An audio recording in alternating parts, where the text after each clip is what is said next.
kindlasti on siin ka teisigi autosõpru, kellel on mingid sõbrad või tuttavad või sõbrannad või mida iganes ja kui need autod lähevad ostma, siis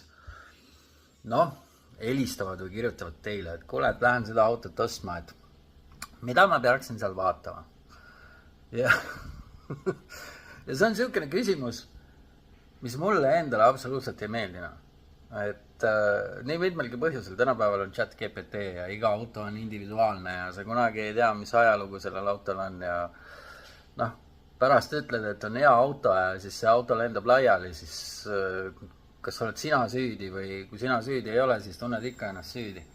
Aga minu küsimus on, mis on see küsimus, mida sa ei salli, et sinu käest küsitakse kui autosõbrana?